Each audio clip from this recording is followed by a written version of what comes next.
I'm Nicole, 33 years old, currently living in Denver, Colorado. Every time someone asks why I'm so independent, to the point of distancing myself from my family, I just smile and change the subject. Not because I don't want to talk about it, but because I know if they've never lived in a home where one child was worshipped like a god and the other treated like a shadow, they wouldn't understand. I was the shadow. My brother, Brandon, is 4 years older than me. He was the firstborn, the pride and joy of our parents, Margaret and Stanley. To them, Brandon was everything, the future of the family, the heir, the gifted one, no matter what he did or did. We grew up in a 2-story house in the suburbs near Colorado Springs. 3 small bedrooms, a little backyard fenced in white wood, and an old swing I was never allowed to sit on for too long because it was Brandon's spot. My dad was an electrician, my mom worked part-time as a librarian, and their whole world revolved around their only son. I remember when Brandon shattered our neighbor's window while playing soccer indoors, even though our parents had told him not to. When the angry neighbor called, my mom just chuckled. Boys will be boys, he's just a little energetic. But me? I broke a dish while doing the dishes at 9 years old, and my dad dragged me into the living room and snapped. Nicole, you need to be more careful. Don't cause more trouble. In 5th grade, I won first place in a statewide writing contest. It was a story about baking cookies with Grandma. I rushed home, hands shaking with excitement, holding the certificate. My mom glanced at it and said, "That's nice. Now go clean your room. Dr. Miller is coming over soon." That same day, Brandon was given $20 to buy a new video game because he passed his biology exam with a C-. I'm not kidding. For a long time, I believed that if I just tried harder, studied more, behaved better, my mom would look at me the way she looked at Brandon. But that look never belonged to me. I was the one clearing dishes, babysitting, standing behind the camera during Christmas photos. Whether I wore a pretty dress or old pajamas, I was still Brandon's little sister, never just Nicole. Brandon could skip class, oversleep, even get suspended for 3 days after fighting, and Mom would still cook him a special dinner so he could regain his strength. If I caught a fever and stayed in bed, I had to make instant noodles for myself if I didn't want to go hungry. I once overheard my dad telling a neighbor, "Brandon just needs the right mentor, he's got real potential." As for me, I never once heard him say I was capable of anything. When I earned a full scholarship to the University of Oregon, my mom's only reaction was, "Are you sure it's okay to be that far from home? Brandon needs tutoring support, you know." The day I left for college, no one saw me off, no hugs, no teary goodbyes. I wheeled my suitcase out to the bus station at 6 o'clock in the morning, just as the sky was starting to brighten. Brandon was still asleep, my mom was arguing with my dad about the power bill, and I told myself quietly, this time, I won't look back. I started college with $420 in my account, a suitcase of clothes, and an old laptop donated by my high school math teacher through a program for underprivileged students. The dorm was cramped, dinners were canned noodles and clearance bananas, but I'd never tasted freedom so sweet. I chose Oregon State University, over 3 hours from home. No one from my family came with me. I took the bus, then dragged my suitcase through the misty fall rain from the station to the campus gates. When I texted my mom to say I'd arrived, her only reply was, "Take care of yourself." Brandon didn't respond. He was busy planning a semester off to reconnect with his creative energy. I worked at a coffee shop near campus from 5 to 9 every morning before class. On weekends, I cleaned conference rooms and the library for extra hours. Sometimes I edited essays for international students, $12 a paper. At night, I studied in the reading room, setting an alarm to make it to the late night shift at the computer lab. Meanwhile, Brandon was posting photos from Breckenridge ski slopes on Instagram, captioned, "There's no such thing as failure, just stepping stones for artistic growth." He was fully funded by my parents to attend the New York Institute of Multimedia Design after dropping out of his first college just 4 months in because the curriculum lacked creativity. When I asked my mom, "Where did you get the money for a private school for him?" She replied flatly. My mother needs the right environment. You got a scholarship, didn't you? 3 years later, Brandon was back home again. His second school ended as abruptly as a party he didn't like. Then came the third, a fine arts institute in Santa Fe. He lasted 2 semesters. This time, the excuse was, New Mexico's air is too dry. It stifles creativity. I kept pushing forward. My major was computer science, but I took extra courses in applied math and business to expand my options. Every dollar I earned was tracked in an Excel sheet. Every expense scrutinized down to the penny. I couldn't afford to go home for Thanksgiving in my second year. I picked up extra holiday shifts at an electronics store. After graduation, I landed a software developer role at TechCore, a rising tech firm in Salt Lake City. I moved to Utah in a used Honda I bought for $1,200 and rented a tiny studio overlooking a parking lot. I still packed lunch every day, reused old pens, and never once considered a vacation. Brandon? Still living with our parents at nearly 30, trying his hand at reselling limited edition sneakers. He quit after 2 months because customers complained too much. When I called home to share that I got a raise 6 months into my job, my mom sighed. Brandon's under a lot of stress right now. Maybe don't bring up money. I smiled faintly and hung up. Then I dove into online courses for JavaScript and Python to improve my promotion chances. At 30, I became a technical team lead. The salary was enough for me to buy a 2-bedroom apartment in downtown Salt Lake, a dream I once thought was out of reach. I invited a few close coworkers for a dinner to celebrate. One of them, Jessica, a senior developer from the 90s, listened to my story about Brandon and my family. She shook her head. You don't owe them anything, Nicole. No one has the right to make you feel guilty for standing on your own. I knew she was right. But knowing didn't numb the sting I felt each time I saw a message from my mom pop up. Brandon wants to start a new business. We think you could help him with a bit of startup money. I had hesitated before. I had given in, transferred $500 just to avoid the hassle. But the messages became more frequent, the tone more commanding, and then came a request I never saw coming. Something so outrageous, it almost seemed like a joke. But to them it was only fair, because you're family. I signed the contract for the penthouse on a softly sunlit afternoon in mid-April, the exact day marking 3 years since I was promoted at TechCore. Perched on the 38th floor of a glass tower in downtown Salt Lake City, the apartment spanned over 2,000 square feet with high ceilings, white oak floors, and floor-to-ceiling windows overlooking the snow-capped Wasatch Mountains. It took me nearly 7 years of saving just to afford the down payment. No loans from anyone, not a single dollar from my parents. Every cent in this home came from nights spent debugging until sunrise, from holidays canceled to meet project deadlines, and from hundreds of overtime hours that no one asked me to work. On move-in day, I stood in the empty living room, watching the afternoon light spill across the marble kitchen island, and cried. Not from exhaustion, but because for the first time in my life, I owned something that was entirely mine. No permission needed, no sharing required. I didn't rush to tell my family. My accomplishments had always been met with either sarcasm or an uncomfortable silence. But Jessica, my closest colleague, was different. She showed up with 2 bottles of white wine and a bouquet of sunflowers, which she placed right in the center of my kitchen. To Nicole, the woman who made her dream real without anyone steering the wheel for her. I smiled, but somewhere deep inside a strange feeling lingered, as if I had just stepped into a world I wasn't supposed to belong to. 3 weeks later, I invited my family over for dinner to show them the new place. I still wanted, just once, to see my mother look at me with genuine pride. I had prepared the blueberry glazed roast she used to love and made the cinnamon waffles my dad always had on weekends. As for Brandon, I bought the exact brand of craft beer he used to check in constantly online. They arrived nearly an hour late. My mom walked in, looked around the apartment, and said, "The building's management fees must be steep, huh?"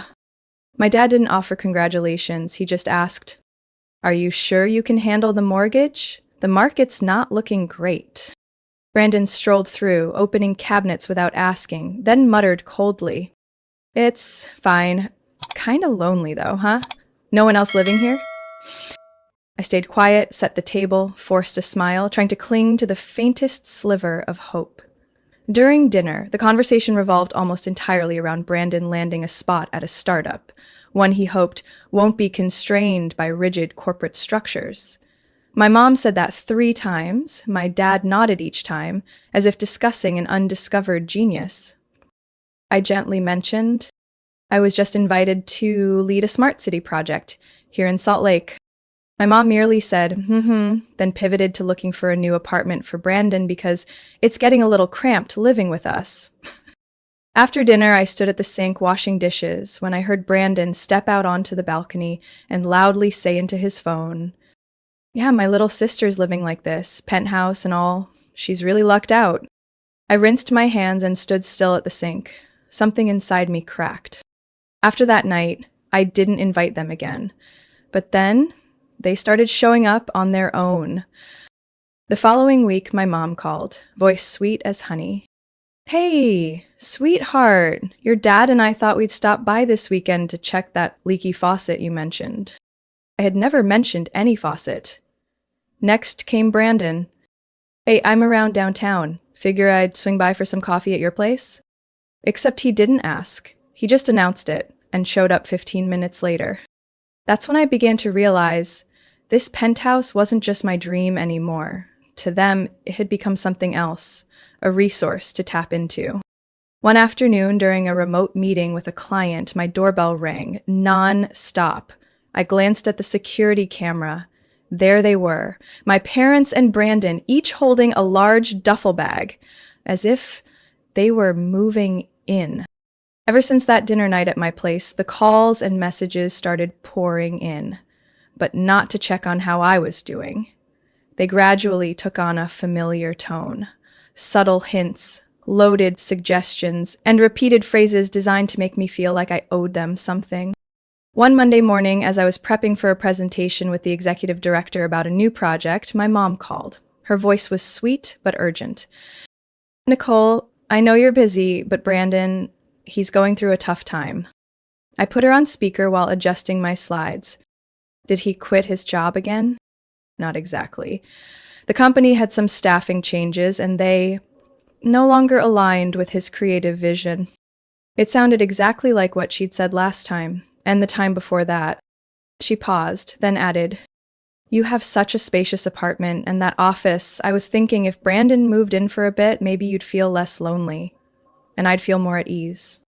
I froze in front of the screen. The air in the room thickened. "Mom, that's my work office, and I need my own space." "Why are you being so selfish, Nicole?" Her tone lowered, dripping with disappointment. "You live alone. What's so hard about sharing with your own brother?" I didn't respond right away. In the background, I heard my dad cut in. "Just 6 months, just to help him get on his feet." 6 months, I thought. With Brandon, temporary always meant indefinite. Less than 3 days later, I received an email from Brandon. Not to apologize for being rude the other night, not to thank me for hosting the family, but with an Excel spreadsheet titled Startup Launch Budget. It included filming equipment rental, marketing costs, and even temporary lodging at supportive location, which clearly meant my apartment. I stayed silent and didn't reply. A week later, he texted, "Nicole, I need $700 to cover my credit card bill. The bank's threatening to freeze my account." I wasn't going to respond, but as usual, I caved. I transferred $400 with a note last time. My mom called the very next day. "I don't want to bother you, but Brandon just got rejected from another interview. He's so down, hasn't eaten all day. Could you stop by, maybe bring some of his favorite food?" "I'm not available, Mom. You've changed so much." At that point, I felt suffocated. These were the same people who didn't show up to my graduation, who never checked in when I was sick in bed for a week, now acting like I was responsible for every one of Brandon's failures. One afternoon, after back-to-back meetings, I came home and unlocked the door, only to stop cold. Brendan was sitting on my sofa, feet on the table, watching TV. I I couldn't process what was happening. Hey, you're back. Mom gave me a spare key last time I stopped by to grab my stuff. What are you doing in my home? Just relaxing. Your place has great AC. When did you get a key? Last week. Mom said if you wouldn't open the door, just take it. I mean, it's the family's home. Everyone should be able to stay. I was shaking, not from fear, but from rage. Every inch of this home was built from my blood, sweat, time, and loneliness, and now they treated it like a communal Airbnb. I stood in the middle of my living room, feeling everything I'd worked for slowly being violated. And deep inside, a clear voice rose up. If I didn't stop this, they would take everything. I walked into my bedroom and closed the door. I needed to think. But that night, I couldn't sleep because the question kept echoing in my mind. What are they going to ask for next? Brandon's 35th birthday party was held at my cousin Elaine's house in the southern suburbs of West Valley. My mom sent the invite via text, ending it with, "The whole family has something important to discuss." I didn't like how she said the whole family, like I was just an accessory, but I kept the appointment. Partly because I didn't want to be called the one who abandoned her blood, and partly because I wanted to know what they were planning. I chose a long navy blue dress, simple and modest. I let my hair down and went light on the makeup, not wanting to hear another word about me dressing like a city girl to show off. My gift for Brandon was a premium Bluetooth speaker, something he'd mentioned offhand one night. When I arrived, nearly everyone was already there. The house was full of balloons and loud laughter. My mom walked out from the kitchen, glanced at me, and looked away without a word. My dad was deep in conversation with an old friend, never lifted his head. Brandon was in the backyard, laughing with two of his buddies, beer bottle in hand.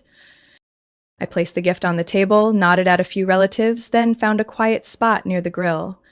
A few minutes later, my mom called everyone to the table, her voice pitched unusually high. "All right, everyone, let's sit down. We've got something important to agree on after dinner." First warning sign. Dinner passed quickly. The main dish was Texas-style grilled beef, Brandon's favorite. No one asked how I was doing. All the conversations revolved around what Brandon had tried, was about to do, or was considering. My mom recounted his recent participation in an online startup seminar with such pride, as if it were a groundbreaking achievement. After the meal, everyone gathered in the living room. Brandon sat in the center of the couch, rubbing his knees like he was about to give a speech. My mom stood up and cleared her throat. "First off, thank you all for coming to celebrate. But today, besides Brandon's birthday, there's something very important to discuss." I felt my back tighten. Jessica had warned me once, when a controlling person starts using the word important instead of just asking, brace yourself. My mom turned to me, smiling, that smile I hated most, and spoke slowly. "Nicole, you have a big apartment and you live alone. Brandon really needs a place to stabilize himself. Your father and I think it's time he moved in with you." No one laughed. No one looked surprised. I was the only one who hadn't been told in advance. I sat up straight, trying to keep my voice even. "No, I've already told you, Mom, that's my personal space. I'm not willing to share it." "You're his sister." She kept her tone soft. "Family should know how to make sacrifices for each other." I looked around the room, familiar faces staring back, some curious, some cold. No one spoke up for me. Brandon chuckled. "Nicole, no one's asking you to give me your place. Just crash there for a while. You're not exactly struggling, are you? You crashed at Mom and Dad's for over a decade. Now you want to move into my home too?" The room fell silent. My mom's eyes sharpened. "Nicole," her voice hissed, "I can't believe how selfish you've become after everything this family's done for you." I stood up. What exactly did the family do? No one paid a cent for my college. No one showed up when I graduated. But now you expect me to share everything I've worked for? My mom stepped closer. My dad stayed seated, silent. The relatives began whispering and backing away. Brandon looked at me with an expression I'd never seen before, like I was the last obstacle in his way. "Amen." Her slap landed squarely on my cheek. A burning sting spread instantly. Everything froze. A long, heavy silence. No one cried out. No one moved. No one shielded me. I turned to face my mother. Her breathing was heavy, eyes blazing. "You'll regret your attitude tonight." I looked around at each person in that room. My dad turned away. Elaine stared at the floor. Brandon crossed his arms, unmoved. I picked up my purse, stepped backward. Before reaching the door, I said, "No, I won't regret this, but all of you will." I shut the door behind me, stepped into the night, and didn't look back. I drove home in silence. My cheek still burned from the slap, but what hurt more was the silence. Not a single person had spoken up for me. Not one look of surprise or disapproval. That slap wasn't just from my mother. It was a collective declaration that I was never someone worth defending. By the time I pulled into the parking garage beneath my building, my hands were still shaking. I sat in the car for nearly 10 minutes, taking deep breaths. For the first time in years, I felt like a scolded 15-year-old. Except now, I was old enough to never let it happen again. I walked into my apartment, the only place I truly controlled. I poured a glass of water and set my phone on the kitchen counter. It lit up non-stop. "Nicole, I'm very disappointed in you." "So, is that how a daughter should act?" Brandon said, "You embarrassed everyone." Family means forgiving and enduring, not walking away. I didn't read any further. I blocked each number, one by one, with a calmness that felt ice cold. Then, I opened my email and scheduled an emergency appointment with the corporate attorney who'd once helped me with TechCore's NDA.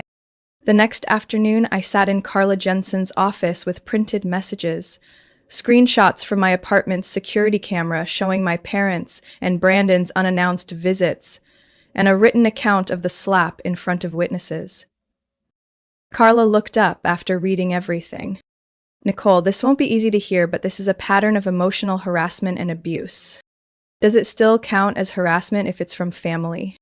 The law doesn't excuse relatives when behavior crosses legal boundaries, and under Utah state law, that slap qualifies as misdemeanor physical assault." I swallowed hard. Carla continued, "I'll prepare a formal document, a cease contact order, including a no trespassing notice for your home and workplace, with a warning of legal action if the harassment continues. We agreed to call it a personal boundary respect request." After the meeting, I didn't head home right away. I drove aimlessly through small roads around Liberty Lake. Autumn had arrived, and the trees were glowing with amber and gold. It was breathtaking. But I felt nothing, as if all the colors inside me had been torn apart. That evening, I visited an old website I bookmarked back in college, a directory of licensed therapists in Utah. I chose Dr. Vanessa Moore, who specialized in family trauma and scapegoat syndrome, when one family member is cast as the problem in an unhealthy system. A week later, I had my first session. The therapy room was in a cozy red brick building near Sugar House, with soft lighting and a cream-colored armchair. Dr. Moore listened for the entire 50-minute session without interrupting. When I finally stopped, "Because I couldn't go on?" she asked gently. "Nicole, are you aware you've just described a textbook emotionally abusive family system? I just thought I was weak for being the only one who always felt angry and tired. No, you're the only one still capable of sensing that something's deeply wrong." I sat frozen, not because I was shocked, but because someone had finally said what I'd been suspecting for 20 years. From that night on, I began journaling every evening, not to assign blame, but to clearly see what I'd long accepted as normal, that I was expected to give without asking in return, that I wasn't allowed to feel tired, that every success of mine was perceived as a threat to Brandon's status. 2 weeks later, I taped copies of Carla's letter on my front door and the elevator on the 38th floor, the one leading to my penthouse. The building staff had been briefed. Anyone trying to reach me without an appointment would be turned away, and security would be called if necessary. 3 days later, Brandon showed up, Told the front desk I'd forgotten important documents. The cameras caught him storming off when denied access. I saved the footage to my personal hard drive. That night, I didn't feel triumphant, but I felt quiet. No more knocking, no more calls. I chose Evergreen Junction, a restaurant on the edge of Mill Creek where warm yellow lights reflected off exposed brick walls, creating an atmosphere both cozy and composed. Perfect for a conversation, with no room left for emotional outbursts. I reserved a private room and informed the manager that if things escalated, staff were authorized to enter under the pretense of checking service. I arrived 20 minutes early. I brought 3 printed copies of a document, thick paper clipped into black folders. The contents were concise, direct, personal boundaries that were no longer negotiable. The first sentence read, "I'm not banning you from my life, but I will decide where you belong in it." My parents arrived on time. Dad wore a white button-down, his tie undone, avoiding my gaze. Mom clutched her purse, lips pursed tightly, walking in like she was preparing for a courtroom hearing. Brandon showed up 10 minutes late, in a hoodie and sweatpants, hands in pockets, face unapologetic. I stood and greeted them. No one shook my hand. That was fine. I no longer expected it. Once the server poured water and left, I spoke first. "I invited you here today to clarify a few things. This isn't an apology dinner, and it's not about patching things up. It's about establishing something that should have existed long ago. Boundaries." My mother scoffed. "Boundaries? With the people who gave birth to you and raised you?" I said nothing. I opened the folder and placed one copy in front of each of them. Brandon flipped through his for 2 lines and let out a chuckle. "What is this, a rental agreement?" I looked him directly in the eye. "If that's how you see it, then you really need to read it carefully." My father tried to keep his voice neutral. "Sweetheart, I know you're upset, but isn't this a bit much?" "Whew, no." Because when Mom slapped me in front of the entire extended family and no one said a word, I realized this wasn't a safe space anymore. The table fell silent. I continued.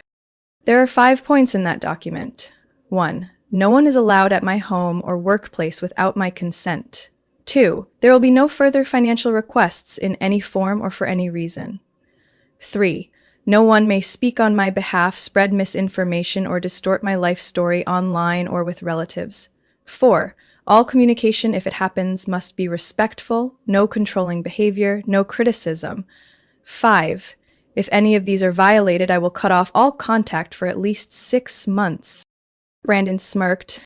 "What? Are you a lawyer now? This feels like a divorce settlement. Better that than being suffocated in something called family where no one shows respect." My mother slammed her palm on the table. "You're disgracing this family. When did you become so cold and ungrateful?" I sat still. From the moment I realized no one in this family ever asked, "Are you okay? Are you happy?" They only asked, "What can you give us?" My father lowered his head. My mother stood up abruptly, tore the paper in half, and threw it on the floor. "If you think living alone in that penthouse makes you a winner, then go ahead and live. Just don't cry when you grow old and find no one beside you." I picked up the shredded paper, folded it, and slipped it into my bag. "I don't need a family that only pulls me down to keep themselves on top." Brandon muttered as I stood. "Sure, you're successful now, but you're still the same forgettable nerd no one cared about in high school." I looked at him for a long moment. "And you're still 35 and relying on someone else to pay your rent." I walked out of the room without looking back. The city lights outside still glowed. No one in the restaurant noticed me. A woman walking with purpose, a folder in her hand, leaving behind a legacy called Blood Family that no longer carried the meaning of love. That winter, Salt Lake City welcomed snow early. My penthouse bathed in crisp white light each morning, eerily quiet. No more surprise doorbells. No more midnight texts saying family matters. Silence, after everything, had become the gift I gave myself. I started rearranging things in the apartment. My office became an art studio, not because I was good at painting, but because I needed a space where results didn't matter. The walls were covered in messy sketches, each stroke a reminder that I had stopped letting others define me. Jessica, the coworker I once invited to my housewarming, was the first to notice something had shifted. Nicole, you're not guarded anymore. You seem at peace. I didn't respond. I just smiled. Sometimes peace doesn't need to be declared. I joined a Saturday yoga class and became friends with a small group of women in their 30s, mature enough not to judge, open enough to truly listen. Over spring coffee, I briefly shared my story. A woman named Helen placed her hand gently on my shoulder and said, "I've been through something similar. I lost my mother but found myself." For the first time, I didn't feel like the odd one at the table. 3 months after that meeting at Evergreen Junction, I received an email from Dad. It wasn't long, just a few short lines. "I've been reading about the role of a father in a family. I never truly understood you, but if you're open to it, I'd like to start over. As someone who was wrong and wants to learn how to do better." I read it over and over, maybe 10 times. I wasn't sure if I was moved or cautious, but I replied. I agreed to meet him at a small breakfast diner near Sugar House, a public place, safe enough, warm enough. Dad arrived on time. He didn't bring Mom. He didn't offer excuses. He didn't say, "Let's forget the past." He just talked about how he'd started cleaning his own kitchen, doing his own laundry, and seeing a therapist after that dinner. "I never stood up for you, and I'm sorry." I didn't forgive him right away, but I gave him a chance. And for the first time in my life, he listened without interrupting. As for Brandon, word got back to me through one of his old classmates. After my parents cut off financial support, Brandon had to move out and share an apartment with 2 strangers in West Jordan. He worked part-time at an auto repair shop. Not a creative job, not some startup dream, but real labor. I didn't laugh when I heard that. I didn't feel vindicated, just a quiet sense, like watching someone finally hit the ground after falling for so long. My mother? Still silent, still no admission of wrongdoing.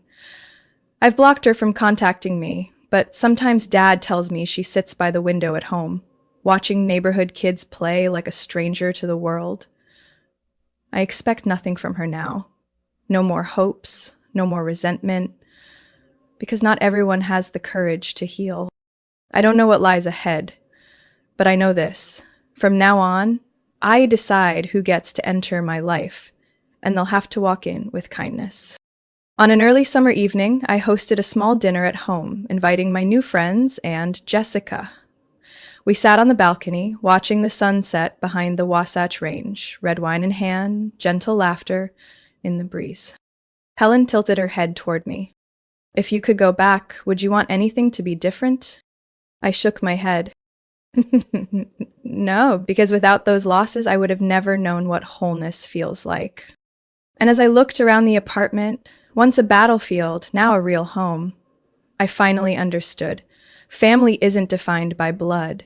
It's defined by where no one uses love as leverage to make you forget your worth. Nicole's story is a powerful reminder that blood ties should never be used as a license for control or abuse. Peace doesn't come from pleasing everyone in your family. It comes from having the courage to protect your own boundaries. In a society where filial duty is still heavily idealized, Nicole proved that real love must come with respect. And sometimes,